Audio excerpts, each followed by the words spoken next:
ರಾಮನಗರ ಜಿಲ್ಲೆ ಕನಕಪುರ ತಾಲೂಕಿನ ಮಾಳಗಾಳು ಗ್ರಾಮದಲ್ಲಿ ದಲಿತ ಯುವಕರ ಮೇಲೆ ಸವರ್ಣೀಯರು ಹಲ್ಲೆ ನಡೆಸಿ ಯುವಕನ ಕೈ ಕತ್ತರಿಸಿದ ಪ್ರಕರಣವನ್ನ ಖಂಡಿಸಿ ನಂಜನಗೂಡಿನಲ್ಲಿ ದಲಿತ ಸಂಘಟನೆಗಳ ಒಕ್ಕೂಟದಿಂದ ಪ್ರತಿಭಟನೆ ನಡೆಸಲಾಯಿತು.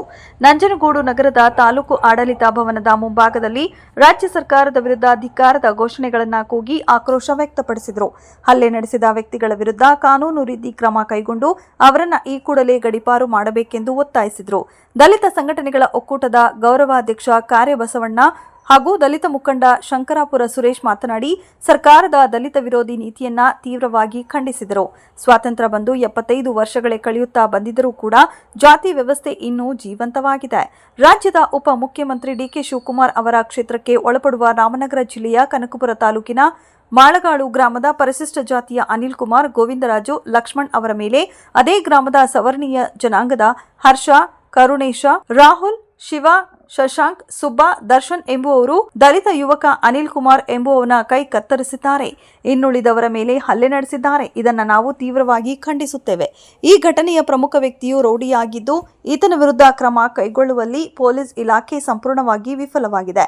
ಒಂದು ಸಮುದಾಯವನ್ನ ಗುರಿಯಾಗಿಸಿಕೊಂಡು ಪದೇ ಪದೇ ದಾಳಿ ಮಾಡುತ್ತಿದ್ದರೂ ಪೊಲೀಸ್ ಇಲಾಖೆ ನಿರ್ಲಕ್ಷ್ಯ ವಹಿಸುತ್ತಿರುವುದು ದಲಿತ ವಿರೋಧಿ ನೀತಿ ಆಡಳಿತಕ್ಕೆ ಹಿಡಿದ ಕೈಗನ್ನಡಿಯಾಗಿದೆ. ಈ ಕೂಡಲೇ ರಾಜ್ಯದ ಮುಖ್ಯಮಂತ್ರಿಗಳು ಮತ್ತು ಉಪಮುಖ್ಯಮಂತ್ರಿಗಳು ಎಚ್ಚೆತ್ತುಕೊಂಡು ತನಿಖೆ ನಡೆಸಿ ಆರೋಪಿಗಳ ವಿರುದ್ಧ ಸೂಕ್ತ ಕ್ರಮ ವಹಿಸಬೇಕು.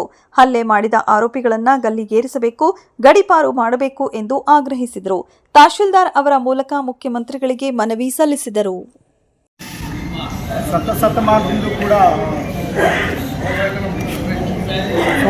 ಶೋಷಿತ ಸಮುದಾಯಗಳ ಮೇಲೆ ಒಂದಲ್ಲ ಒಂದು ರೀತಿಯಾಗಿ ದೌರ್ಜನ್ಯ, ದಬ್ಬಾಳಿಕೆ, ಅತ್ಯಾಚಾರ, ಕೊಲೆ, ಬಹಿಷ್ಕಾರದಂಥ ಅಮಾನುಷ ಘಟನೆಗಳು ಇವತ್ತಿಗೂ ಕೂಡ ಜೀವಂತವಾಗಿದೆ ಅಂತಂದರೆ 78ನೇ ಸ್ವಾತಂತ್ರ್ಯೋತ್ಸವ ಸಂಭ್ರಮಣ ಆಚರಿಸ್ತಕ್ಕಂಥ ಸರ್ಕಾರಗಳು ಮತ್ತು ಕೇಂದ್ರ ಸರ್ಕಾರಗಳು ಯಾವ ನಡೆಯನ್ನು ಕಾಣ್ತಾ ಇದೆ ಅಂತ ಮೊನ್ನೆ ನಡೆದಂಥ ರಾಮನಗರ ಜಿಲ್ಲೆ ಕನಕಾಪುರ ತಾಲೂಕು ಮಾಳಗಾಳು ಗ್ರಾಮದ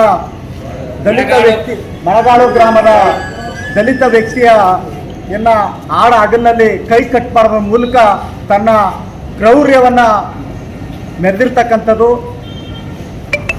ಸಾಕ್ಷಿ ಆಗ್ತಾ ಇದೆ. ಬಂಧುಗಳೇ, ನಿಜವಾಗಲೂ ಕಾನೂನು ಸುವ್ಯವಸ್ಥೆ ಯಾವ ಕಡೆ ಸಾಗ್ತಾ ಇದೆ ಅಂತಂದರೆ, ಆತ ಕೈ ಕಟ್ ಮಾಡಿರ್ತಕ್ಕಂಥ ವ್ಯಕ್ತಿ ರೌಡಿ ಸೀಟ್ರಲ್ಲಿ ಇದ್ದರೂ ಕೂಡ ಊರಿಗೆ ಬಂದು ಆಗಾಗ ತಿರುಗಾಡ್ತಾ ಹೋಗ್ತಾ ಇದ್ದ. ಅಂಥ ಸಂದರ್ಭದಲ್ಲೂ ಕೂಡ ದಲಿತರ ಮೇಲೆ ನಿರಂತರ ಕಾನೂನು ಆತನ ಹಿಡಿತಲ್ಲಿ ಇಟ್ಕೊಳ್ಳೋದು ಬಿಟ್ಟು ಈ ಥರದ ಘಟನೆಗೆ ಕುಮ್ಮಕ್ಕು ಕೊಟ್ಟದಂತಾಗಿದೆ. ಇದು ನಿಜವಾಗಲೂ ಯಾವ ಸರ್ಕಾರ ಬಂದರೆ ದಲಿತರಿಗೆ ರಕ್ಷಣೆ ಸಿಗುತ್ತೆ ಅಂತ ಅಂದ್ಕೊಂಡಿದ್ರೆ ಆ ಸರ್ಕಾರ ಬಂದಮೇಲೆ ದಲಿತರ ಮೇಲೆ ದೌರ್ಜನ್ಯಗಳು ಜಾಸ್ತಿ ಆಗ್ತಾ ಇದೆ. ಈ ರಾಜ್ಯ ಸರ್ಕಾರದ ನಡೆಯನ್ನು ನಾವು ಖಂಡಿಸ್ತಾ ಇದ್ದೀವಿ.